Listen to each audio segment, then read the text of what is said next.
Olá, seja muito bem-vindo ao meu podcast. Eu sou a Thaís Venâncio e é claro que eu conto sempre com você aí do outro lado. Ou você que está na rua, você que está em casa, no trabalho, onde você estiver, se você está me ouvindo, me assistindo, compartilhe as minhas entrevistas, porque assim o YouTube vai entender que são entrevistas de qualidade. Você sabe que quem passa por aqui realmente deixa um pouquinho da sua história, planta uma semente nos nossos corações. Planta no meu, imagine no seu, né? Ative também o sininho para receber as notificações.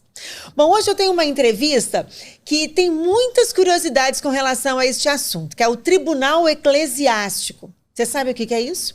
Pois é, são casais, são pessoas que buscam a nulidade na Igreja Católica. Mas você pode pensar o seguinte, é para qualquer um? Não, não é para qualquer um, existem regras e existe um caminho a seguir. Mas quem vai falar para a gente sobre isso hoje é o padre Luiz Fernando Moscatelli, ele que é do Instituto do Verbo Encarnado, vai completar agora 16 anos como padre, é vigário na paróquia São José de Anchieta, no município de Serra, aqui no Espírito Santo. Ele tem mestrado em Direito Canônico e hoje atua como juiz no tribunal da Arquidiocese aqui de Vitória.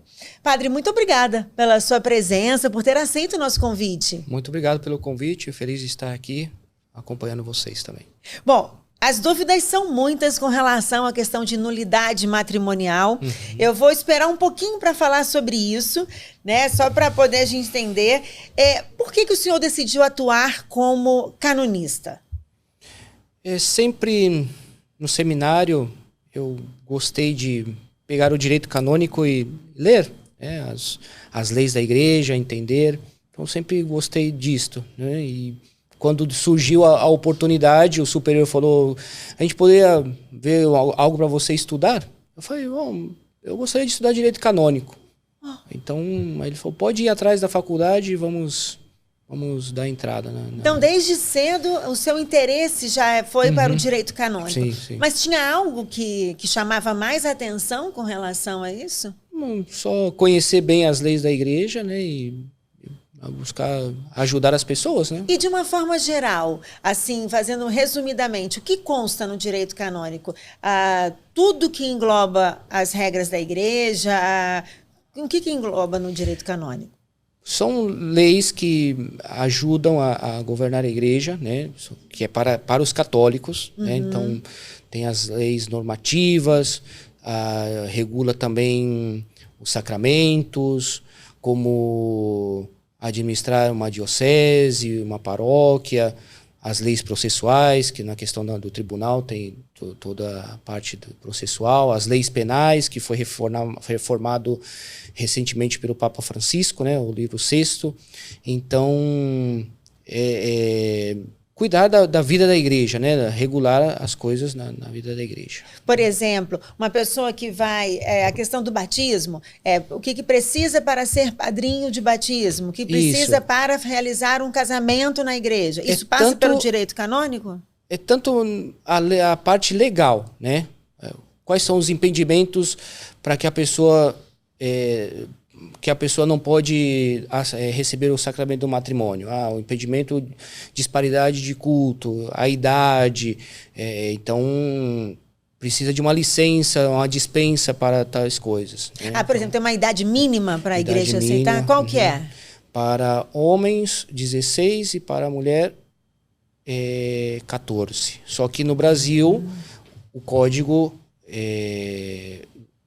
aumenta essa idade, para o homem 18 e para a mulher 16, conforme as leis civis, né? Que é assim. Quando nós damos entrada a um casamento, para o nosso casamento, esses papéis ficam aqui na primeira instância, no Estado, mas depois que a gente casa, isso vai para um lugar maior? Por exemplo, no Brasil, uma pessoa não vai poder casar em outra igreja católica porque casou num outro Estado. Como é que é isso? Bom, o casal vai na paróquia, na sua paróquia de origem, faz lá todo o processo de habilitação matrimonial, preenche toda a documentação certinha, o padre tem a entrevista com o noivo, com a noiva em particular, faz algumas perguntas, depois 2 testemunhas para atestar o estado livre, se eles são batizados. E no dia do casamento se assina a ata, né, porque ali o matrimônio é um contrato, né, assina essa ata e fica guardado tudo na secretaria da paróquia.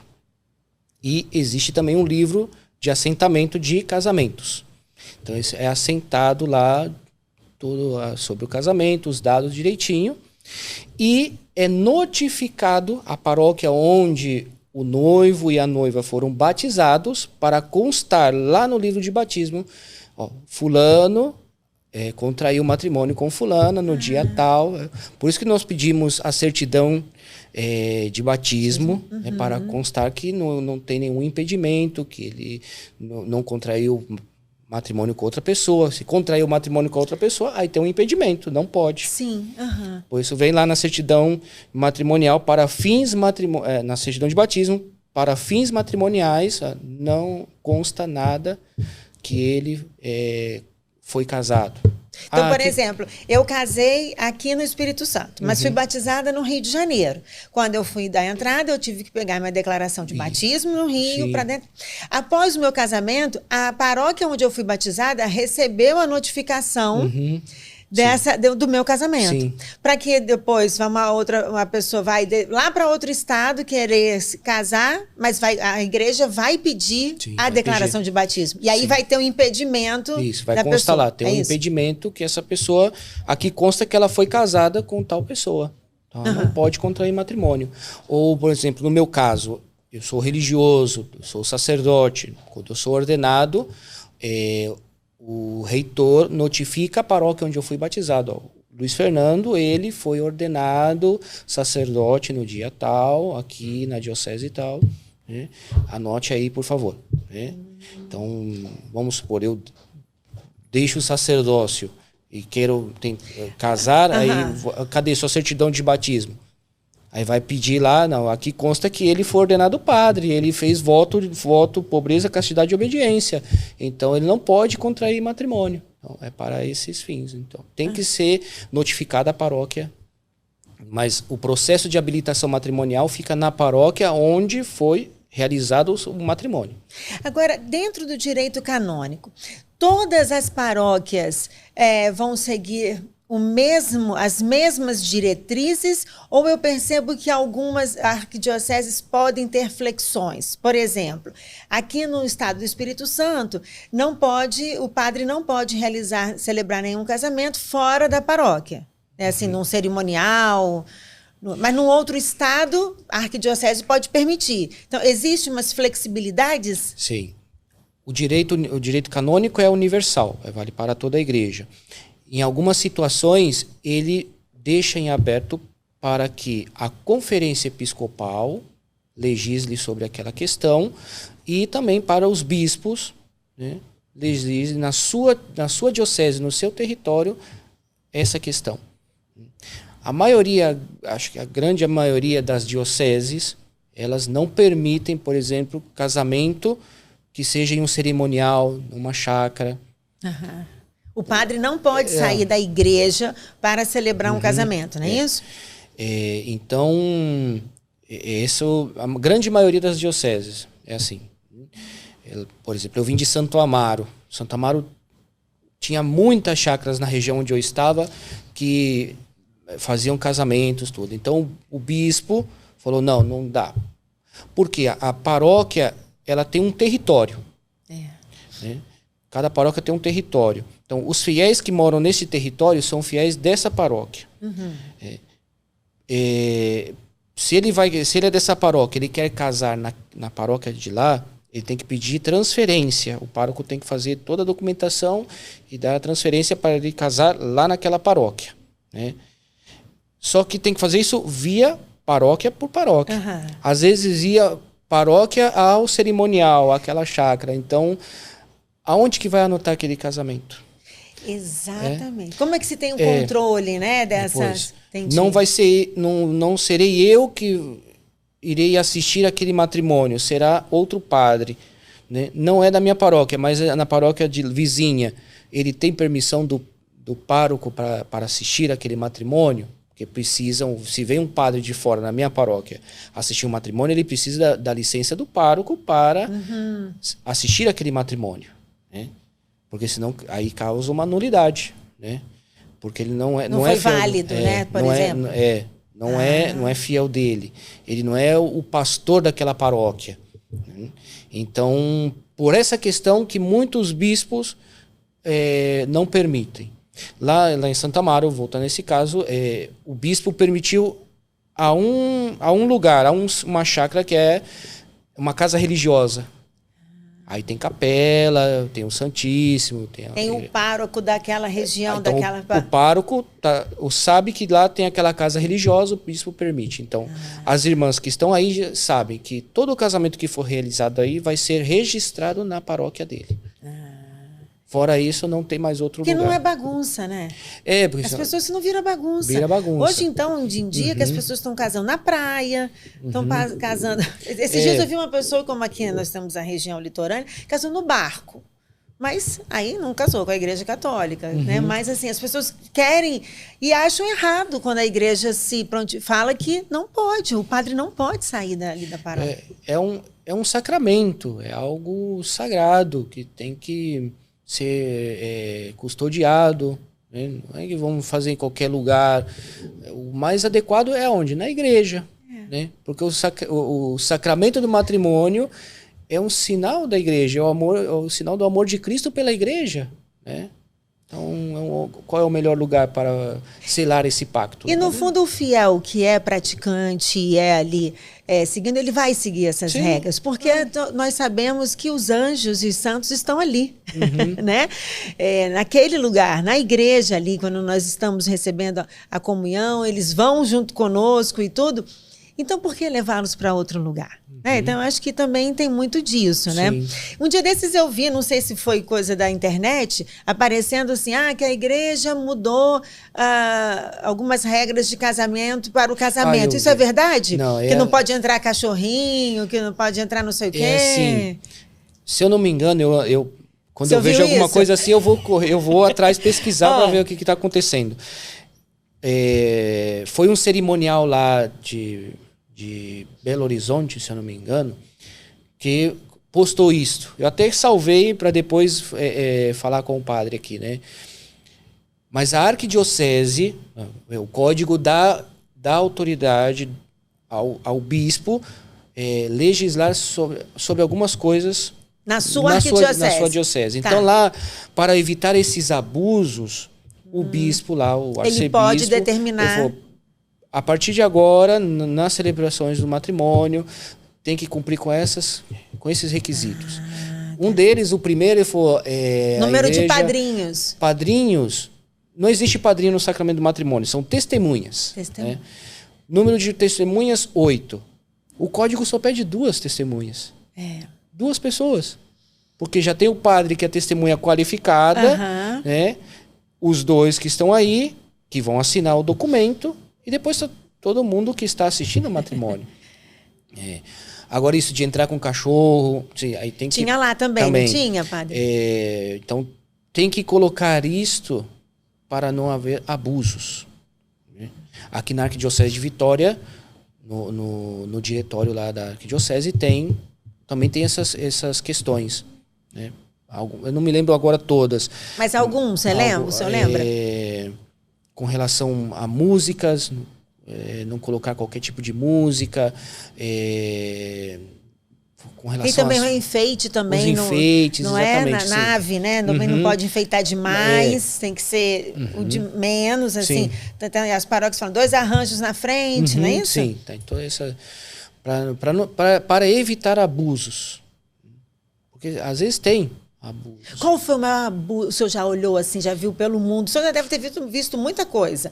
Alguma coisa que deixou o senhor assim, espantado, para usar a palavra mais adequada. Comigo nunca... Com o senhor assim, pode não... O máximo que aconteceu comigo, a noiva atrasar 2 horas. E o senhor celebrou? Eu esperei porque eu estava de férias na minha cidade, era um favor que eu estava fazendo ao padre, né, ao pároco. Mas, aí o senhor foi lá para dentro da sacristia? Eu fiquei lá esperando, né? Eu perguntava, onde está a noiva? Tá vindo. Aí chegou um momento, eu falei, onde está a noiva? Já é 1h30. Ela tá ali no salão, tá? Olha, avisa para ela, por favor, vir, porque já passou demais o horário, né? Só que eu não pude fazer mais nada por ele. Como eu não sou o pároco, eu sou visitante, tô lá fazendo um favor. Não... Eu, quando era pequena, eu já fui a um casamento que a noiva passou mal, foi pro hospital, e aí sim, aí atrasou, Sim. que aí tivemos que esperar. Eu tive outra situação assim, em outra paróquia onde eu estava, que a noiva também estava demorando, era meia hora, 40 minutos. Como é a gente conhecida do bairro, eu já sabia, falou, ó, vai lá e fala pra noiva vir embora, vir pra cá, porque senão eu vou embora. Né? Aí ela veio. Aí veio, né? Não era nem na minha paróquia, era a paróquia onde eu morava, mas eu não era o pároco. Mas o padre pediu para ir lá assistir o matrimônio. Mas quando é na sua paróquia, o senhor que conversou com aqueles noivos, Sim, o senhor avisa? Avisa. Pra não, avisa, porque eu recebi esse aviso também. Sim. Eu cheguei e fiquei pronta antes da hora. Eu fiquei, sabe assim, eu preocupadíssima com o horário. Na primeira paróquia que eu fui pároco, lá na região do seminário onde eu me formei, Lá em Santo Amaro. Lá em Santo Amaro, na região de Parelheiros, conhecia porque eu entrei no seminário menor.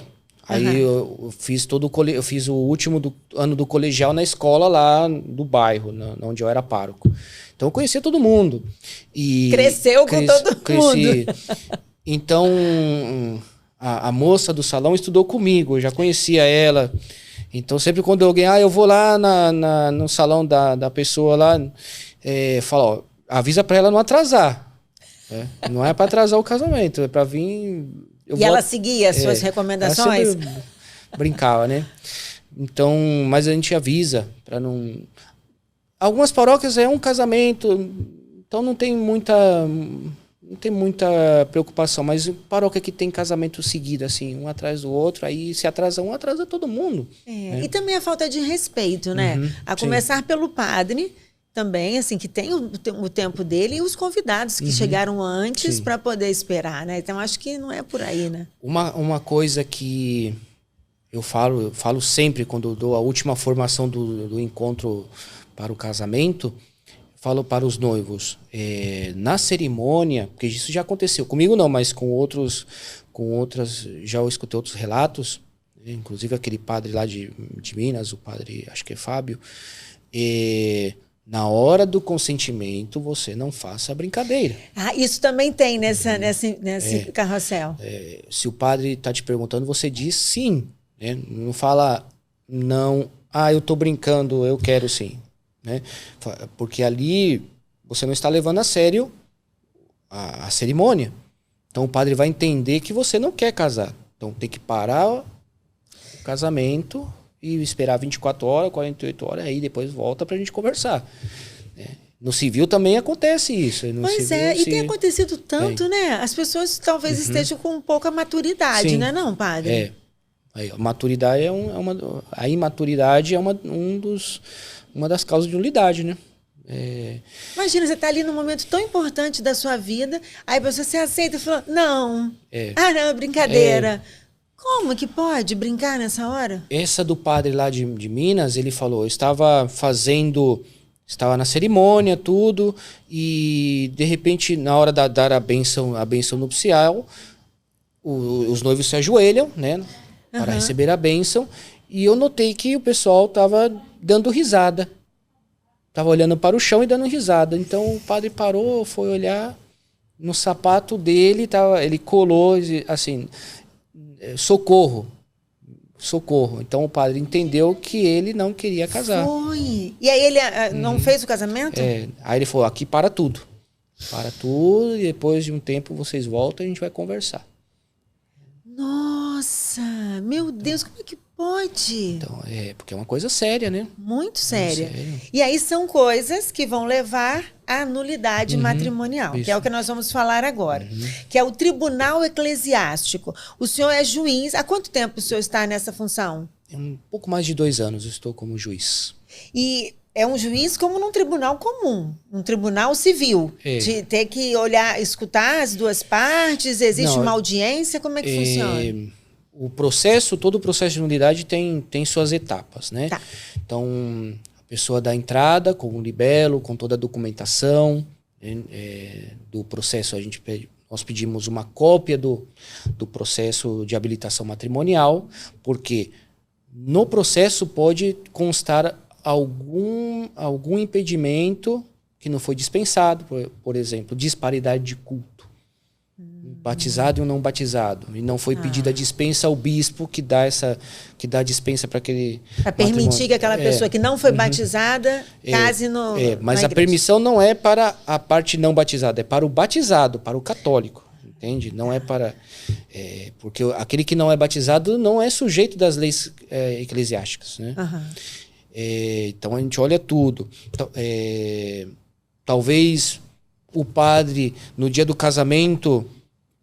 por descuido, não assinou a ata, os noivos não assinaram a ata. Isso é causa de nulidade, de forma canônica.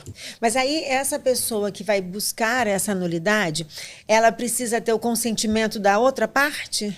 Ela pode ir sozinha? Ela pode ir sozinha, ela pode apresentar o que ela escreveu à outra parte, a outra parte lê, está de acordo, assina. Então o tribunal não vai precisar ficar entrando em contato, né? Ou a pessoa, às vezes a maioria, eu não quero falar com aquela pessoa, eu não quero falar com ele de novo. Então o tribunal todo vai fazer o contato. Começa pela paróquia da pessoa ou ela vai direto ao tribunal? Muitos vão direto ao tribunal. Então, e existem dias, uma agenda que são atendidas essas pessoas? De segunda a sexta no período da tarde. Tá. Elas recebem lá. Aqui na Arquidiocese, no centro de Vitória. Isso. Então a pessoa vai lá. Ela paga alguma coisa? Tem as custas processuais, né? Mas isso já, quando é aceito o libelo, o relato que ela escreveu, aí a notária entra em contato e começa a tratar dessas questões com ela. Pode pagar à vista no final ou pode pagar parcelado. Né? E quais são os motivos mais comuns desses pedidos de nulidade? Pedidos comuns? Quais são os motivos mais comuns? Por exemplo, uma traição é válida como pedido de nulidade? Violência física, emocional, isso? A questão do consentimento, da mudança de religião, o que tem mais comum? Bom, na questão da divórcio, separação por traição, traição só por si não é causa de nulidade. Tem casos lá que, depois de 10 anos de convivência, ele me traiu. Mas o namoro foi tudo perfeito, a gente namorou, noivou, era tudo uma maravilha, tudo. E 10 anos de casado, ele me traiu, ou ela me traiu. Aí não é causa de nulidade. Agora, ela fala, lá no noivado, no namoro... tinha indícios que ele me traía, eu fiquei sabendo por uma pessoa, agora a testemunha que eu coloquei aqui me contou que sabia que ele traía ou que ela traía, mas não me contou porque não queria me prejudicar, não queria que eu voltasse atrás no casamento, né? Então aí influenciou no consentimento, pode ter influenciado. Então, no caso da traição, são atos que aconteceram até o dia daquele matrimônio. O que pode... A violência, por exemplo. Hoje nós temos muitas mulheres vítimas de violência. Também pode ser causa de nulidade. Marido que bate, que tem a violência emocional, violência física, já está passando pelo processo na justiça, isso pode também ser. Pode também. O medo, né? O medo, por exemplo... A moça ficou grávida, né? E então os pais falam, você tem que casar, tem que casar, tem que casar e não tem outra solução. Por medo dos pais, é um medo reverencial. Uma obrigação, né, dos pais, não foi por livre e espontânea vontade. Claro. Aí isso pode ser motivo de nulidade. Eu conversei com algumas pessoas e elas me mandaram algumas perguntas. Não vou falar aqui o nome delas, claro, mas eu vou passar aqui para o senhor ir respondendo. Uma das perguntas foi essa. Caso o outro cônjuge não queira assinar esse processo de nulidade, quer dizer, a anulação pode correr sem ter a outra parte? Vamos só corrigir uma coisa aqui. Não é anulação, é nulidade. Nulidade. Isso... Anular é querer anular um ato que foi válido, né? Aqui na questão de nulidade é ver se aquele ato, aquele consentimento foi válido, né? Porque uma vez conquistando a nulidade, esse ato nunca existiu. Quer dizer, a igreja confirmou que aquele ato não existiu. Aquele sacramento não existiu por um vício. no consentimento, né? Então, se a outra parte não assina, o processo vai seguir em frente. Ela não concorda, a outra parte não concorda. Bom, então que ela apresente, tem que apresentar suas causas. Não concordo, mas eu não quero apresentar. E não apresenta? O processo vai seguir normal, né? Mas ela vai ser notificada, a pessoa vai ser notificada em todas as etapas, vai ser notificada da sentença, né? Ela vai ter que recorrer, tem o prazo para recorrer. E ela fala, eu quero recorrer. Então aí vai para a segunda instância. A primeira instância é aqui no Estado. Na Arquidiocese. A segunda instância é em Aparecida. E terceira instância é em a Rota Roma. Romana. Isso. Mas hoje em dia não precisa ir, a não ser que recorram. Pouquíssimos casos chega até Roma, né? A segunda instância, boa parte, alguns que não estão de acordo, chega sim. Porque uma das partes recorreu? Sim. Recorreu dizendo que não quer aquela nulidade? Ele fala, não estou de acordo com essa nulidade. Acontece. A grande maioria está de acordo, porque também... já são separados há muitos anos. Quer resolver também a sua situação, né? Legalizar a sua situação. Quer resolver sua situação perante a igreja, então beneficia as duas partes. Quanto tempo em média demora esse processo? O processo aqui na Arquidiocese está levando entre 1 ano e meio, 2. Por quê? O Tribunal da Arquidiocese não é somente aqui Vitória, a Arquidiocese de Vitória, é a Diocese de Colatina e São Mateus. Então o Tribunal Eclesiástico atende as outras dioceses. É interdiocesano. Vai até as outras 2 dioceses. Porque essas dioceses não têm pessoal suficiente para constituir um tribunal. Então, as 2 dioceses com a Arquidiocese de Vitória constituíram, então, este tribunal interdiocesano. Essa pessoa que me mandou a pergunta também, ela diz o seguinte, que o motivo também de pedir essa nulidade, pois ela quer viver, de fato, o sacramento da Eucaristia, né? Quer comungar, quer dizer, ela já está separada há 13 anos, e aí ela precisa ver, de fato, então, um real motivo para ela tentar buscar essa nulidade, não?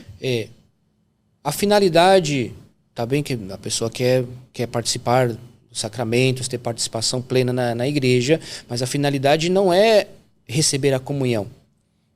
Não é regularizar sua situação matrimonial perante a igreja. E depois aí sim, para receber a comunhão. Então, o que eu sempre falo, escreve, nós temos, no tribunal nós temos lá o questionário, o roteiro, que são perguntas que orientam a pessoa. Então, está dividido em 4 partes.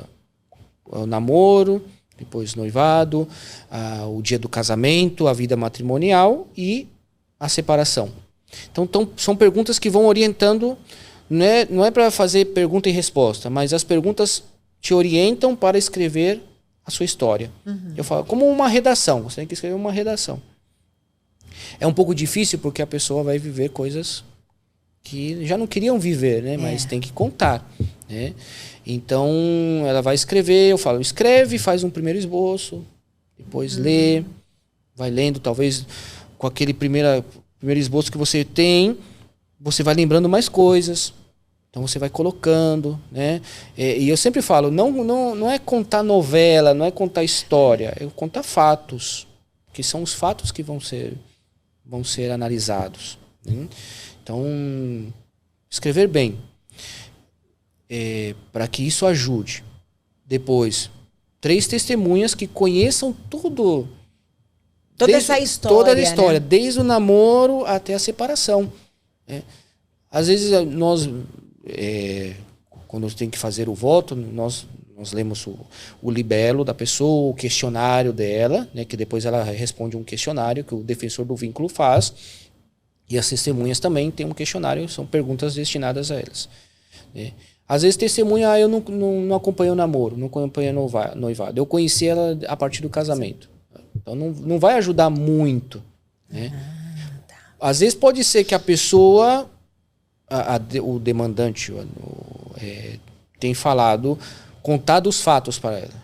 mas que ela não vivenciou, mas sabe tudo, porque ela confidencia isso aí. Pode ser que ajude, mas a maioria das vezes... Se a pessoa não vivenciou, pode dificultar. Pode dificultar um pouco. Agora, a pessoa, para pedir a nulidade, ela precisa já ter o divórcio? Ou uma coisa não depende disso? Porque às vezes ela pode estar separada de corpos há anos, não fez o divórcio no civil, né, e tudo, e ela pode pedir essa nulidade? Não, isso é uma coisa interessante, porque agora este ano nós tivemos um simpósio de direito canônico lá em Fortaleza, e veio o chanceler da assinatura apostólica. E ele falou no Acordo Brasil-Santa Sé, que tem a possibilidade que a pessoa entra com o processo de nulidade, a igreja, aquele casamento não existiu, o casamento é nulo. Então, depois a pessoa pode homologar civilmente, né, pedir para que o Estado reconheça que aquele casamento realmente não existiu, porque a igreja já reconheceu. Agora o Estado vai reconhecer, vai homologar. Então aí o que muda aqui um pouco, a pessoa não vai vir na certidão que ela é divorciada, senão que ela é solteira. Tá. Essa é uma novidade que eu aprendi lá, eu não sabia disso, né? Aí no simpósio ele falou. E um dos primeiros casos que teve isto foi aqui da Arquidiocese de Vitória, que ele colocou lá no dia, né? Mas aí a pessoa conseguiu a nulidade na igreja matrimonial, depois entrou para averbar o divórcio, e aí ela não sai com o estado civil divorciada? Não, porque ela nunca foi casada. Porque se na igreja reconheceu que ela não foi casada, então o Estado, ela sai através como solteira. desse Acordo Brasil e Santa Sé, também vai reconhecer que aquele casamento não existiu. Assim também como pode ter o casamento com efeito civil. O casal vai lá na igreja, fala que nós queremos casar no civil também, e quero fazer com efeito civil. Então a paróquia prepara um documento, eles vão lá no cartório, né, agendar, apresentar a documentação, o cartório dá um prazo para eles, porque vai averiguar se não tem algum impedimento, alguma coisa na parte civil, e depois manda o documento habilitando o padre para que seja o juiz, o representante civil no casamento. E depois envia lá de novo ao cartório, para que o cartório dê a certidão do casamento civil para eles. Então, casamento religioso com efeito civil. E a questão da religião? Pessoas de outras religiões podem casar na Igreja Católica? Podem. Só que precisa de uma licença especial. Nós temos duas situações. Temos, às vezes, o matrimônio se dá entre dois batizados, né? Dois batizados. Às vezes temos um batizado e um não batizado. É disparidade de culto. Não é batizado porque ele pertence a uma denominação religiosa. Então precisa de uma dispensa do bispo para contrair matrimônio. Então a dispensa é para a parte católica, né? Porque ele é sujeito das leis, né? Das leis canônicas. Porque ele está querendo contrair um matrimônio com alguém que não tem o sacramento do batismo. Isso. Então a dispensa, ele pede dispensa ao bispo. Isso, está pedindo dispensa. Apresenta suas como se diz? As suas alegações, porque, né, ele quer viver a fé católica. Ele quer poder se confessar, ele quer poder comungar direitinho, né? Então o bispo dá essa licença, dispensa. Depois temos casamento entre um batizado na Igreja Católica e numa igreja na qual a Igreja Católica reconhece aquele batismo, né? Mas ele não é católico. Vamos supor, tem igrejas protestantes que a igreja Católica reconhece o batismo. Vamos colocar aqui a presbiteriana, a adventista, porque quando batiza, ela tem a mesma intenção da Igreja Católica.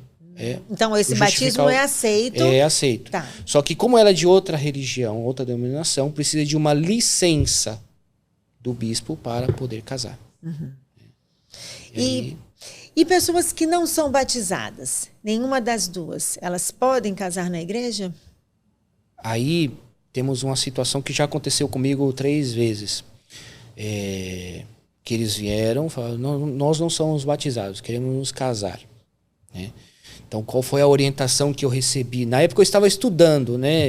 Eu tinha escutado isso no seminário, o professor falou, mas assim, rapidamente. Mas, como eu estava em Santo Amaro, um dos professores é o juiz lá, o padre Gilson. Então ele falou, o que pode fazer? No momento que você batiza os dois.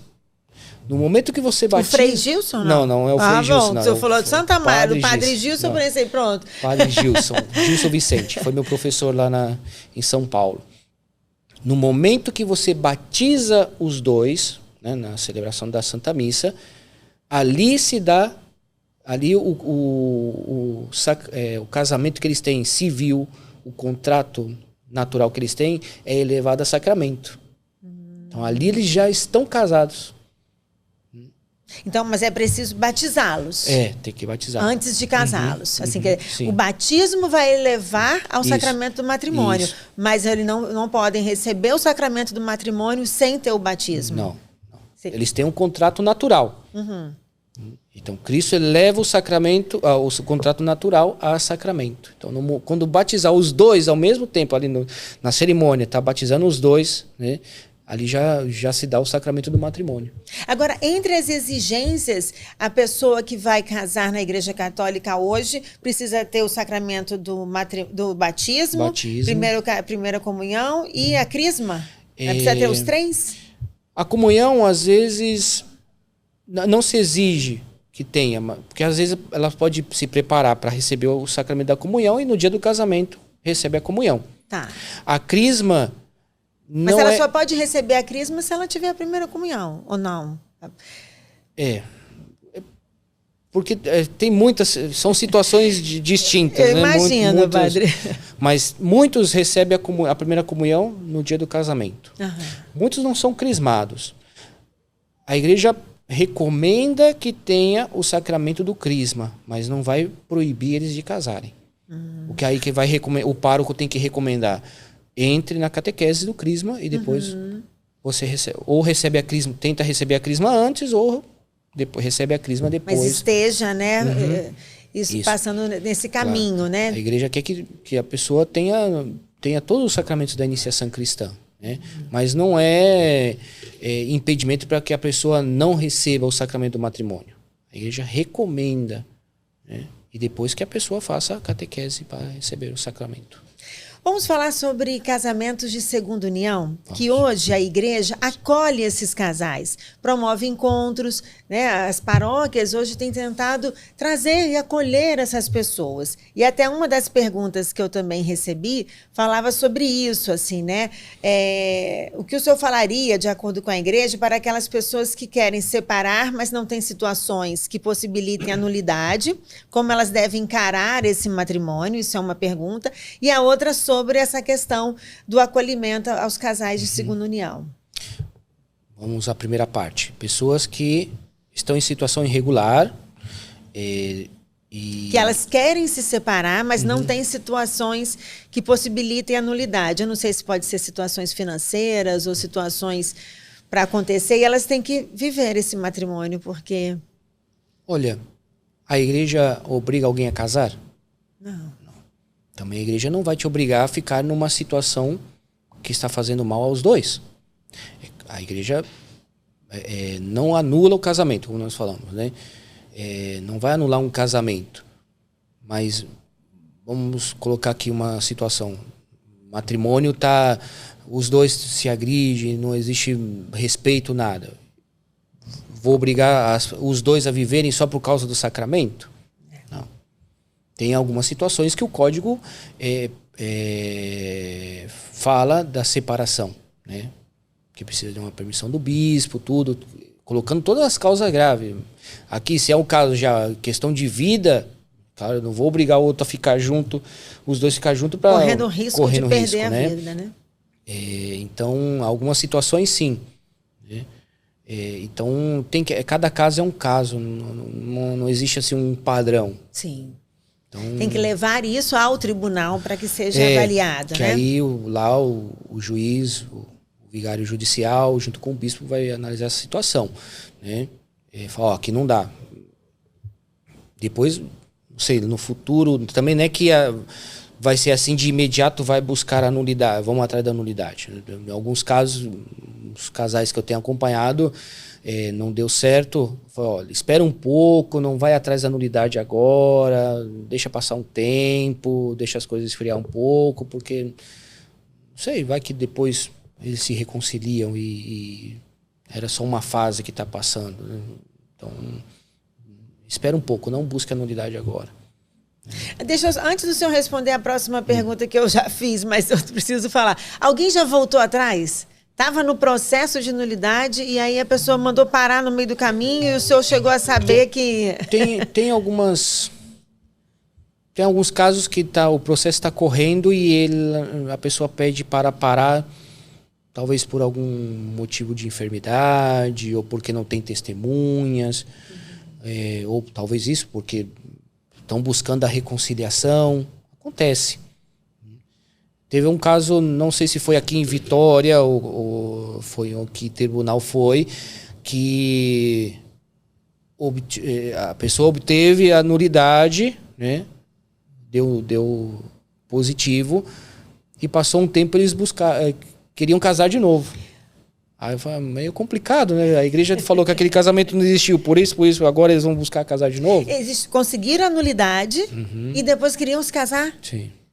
E o senhor soube se eles casaram? Não soube. Mas se o senhor descobriu, eu quero saber também. Eu também vou procurar saber. O senhor me avisa também.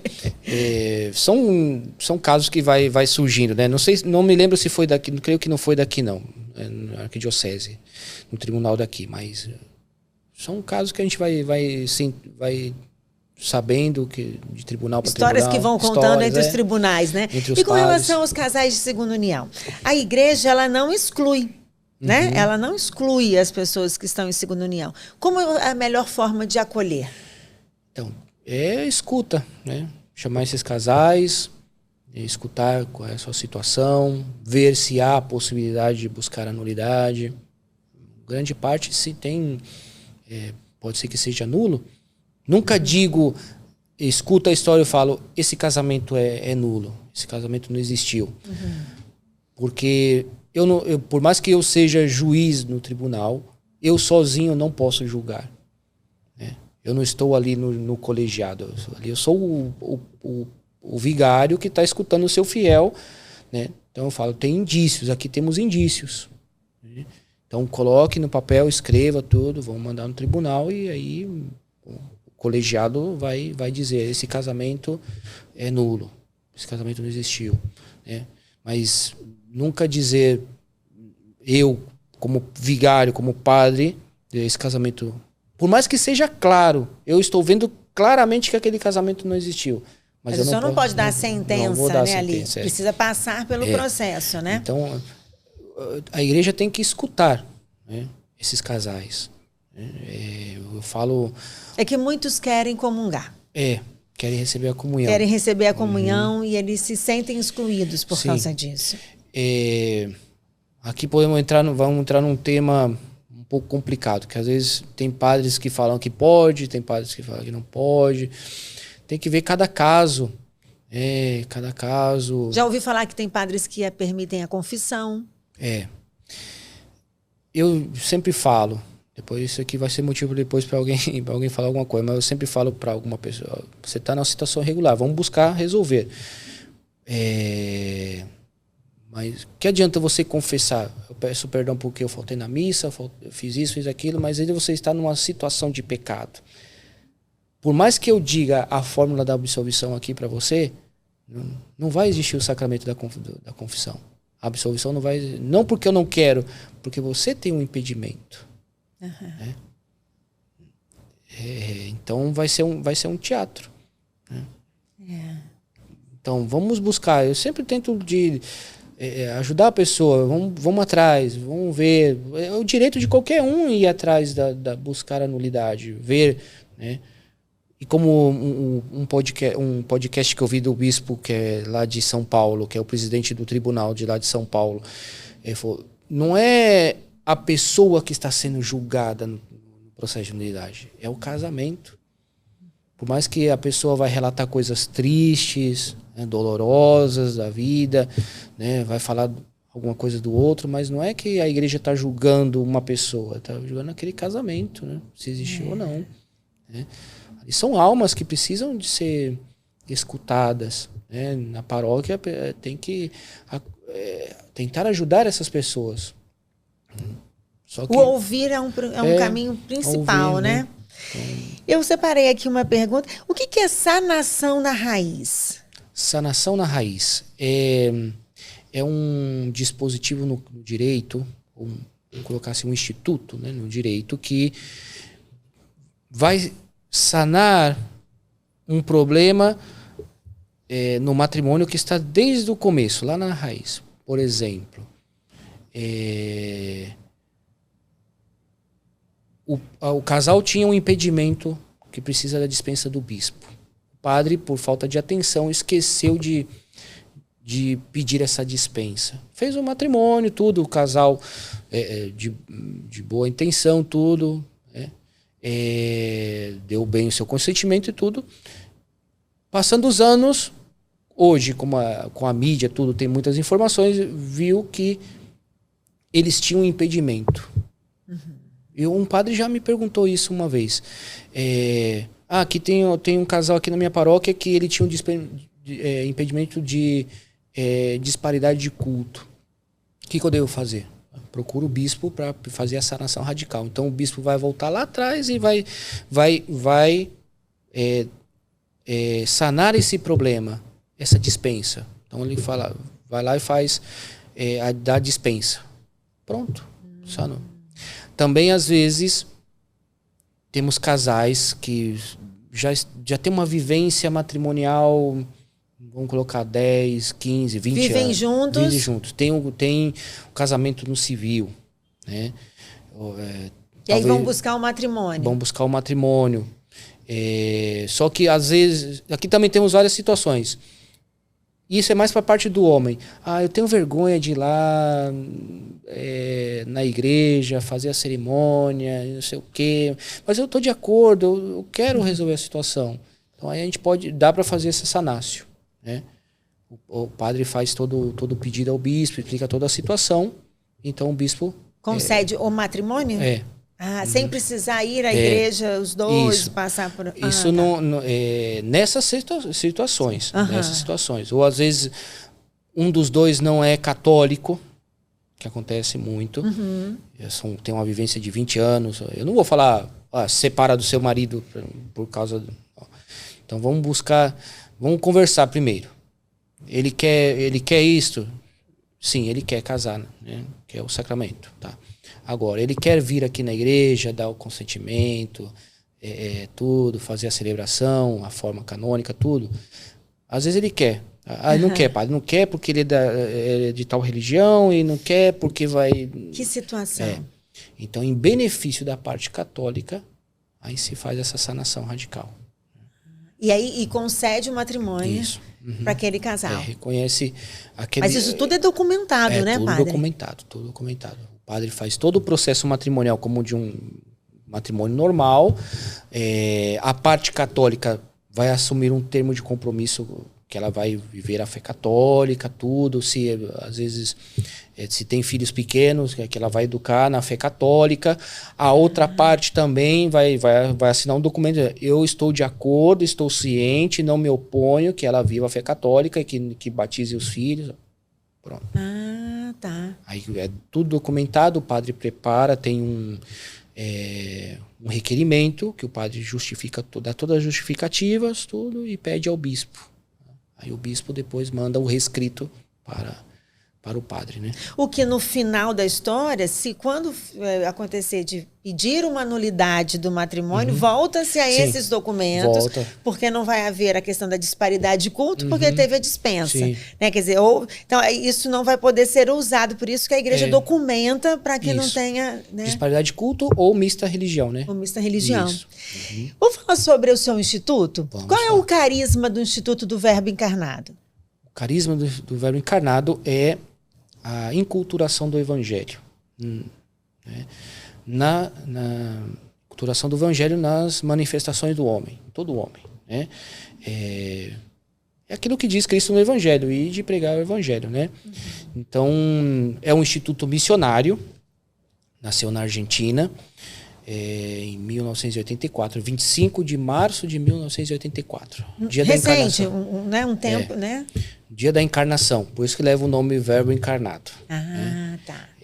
Foi o padre Carlos Miguel Huela, fundou, né? Ele, uns anos antes de ele fundar, ele estava celebrando, estava confessando, e ele pensou como a igreja precisa de padres para atender as pessoas, né? Confessar tudo, e como poderia fazer. Então ele teve como uma primeira inspiração, né? de formar padres. Depois ele foi amadurecendo, pedindo conselho a outros padres mais velhos, e aí surgiu essa inspiração de fundar o Instituto do Verbo Encarnado, um instituto clerical, né? Formar padres. Então ele... No primeiro momento, formar padres. Isso. E depois, no momento com os fiéis, é de ouvir esses fiéis? Seria mais ou menos isso? De estar mais próximo dos fiéis? Aí com os padres, nós somos missionários. Então nós vamos onde se necessita de padres. Então aí você dá atender paróquias. Que vocês não têm paróquias próprias? Não. São paróquias que os bispos confiam ao Instituto para nós trabalharmos o nosso carisma nessa paróquia, né? Claro, sempre seguindo as orientações, as diretrizes das dioceses onde nós estamos. Mas o que o chamou mais a atenção, em vez do senhor procurar, por exemplo, uma ordem dos agostinianos ou dos carmelitas e buscou o Verbo Encarnado? O que fez? O que chamou a sua atenção? Primeiro porque os padres estavam na minha cidade, né? Então a proximidade era... O senhor é de qual? É de Santo Amaro mesmo? Eu sou de São Paulo, nasci na cidade de Mauá, que é o grande ABC. E depois, já na juventude, eu fui morar na cidade de Rio Grande da Serra, que faz parte do ABC. Ah, tá bem. Faz parte do ABC. E aí na paróquia, a única paróquia da cidade, estavam os padres, né, os padres argentinos. Né? E tinha um padre chamado Fernando Sousa, que ele faz um ótimo trabalho com jovens, então aí me aproximei, né, do padre. Eu lembro que eu morava em Ribeirão Pires, morava na casa da minha prima, meu pai, minha mãe e eu, porque nós ajudávamos nessa prima com uma fábrica de massa de pastel. Aí meu pai resolveu voltar, né? Nós saímos de lá, mas ficamos um ano e meu pai resolveu voltar para Rio Grande. Aí lá minha mãe me inscreveu na catequese, de fazer a primeira comunhão, crisma. E aí eu conheci o padre.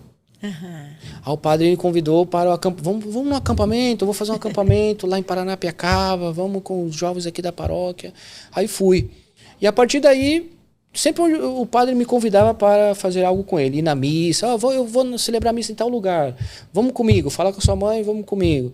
Eu te levo e depois te trago. Então eu ia, aí comecei a ser coroinha do padre, né? Ajudar o padre. Então foi uma proximidade e uma afinidade. Isso. Mas o senhor chegou a pensar em ir para alguma outra ordem? Não, até o momento nada. Não. Aí um dia eu estava na comunidade lá perto de casa. Era missa, nesse dia tinha adoração em missa, e o padre sempre tinha o costume de ir lá para atender confissões. Ele me chamou e falou: Luiz, vamos conversar. Eu falei: vamos. Você já pensou alguma vez ser padre? Eu falei: nunca pensei, padre, nunca pensei nessa possibilidade, porque até então, naquele momento que eu estava, se eu não me engano, eu estava na 7ª série, eu pensava, terminar os estudos, eu queria seguir na carreira militar, né, na aeronáutica, e, seguir na carreira militar. E aí veio o padre com essa, né? Então, vamos lá conhecer o seminário, lá em Santo Amaro, vamos comigo, né? Aí fui eu e mais 3 jovens lá da paróquia. E aí comecei a frequentar, comecei a falar com o padre, aí começamos a dialogar e discernir. E quando isso foi na metade do ano, quando foi já quase no final de setembro, outubro, eu falei: eu vou entrar no seminário. Aí fui falar com meus pais.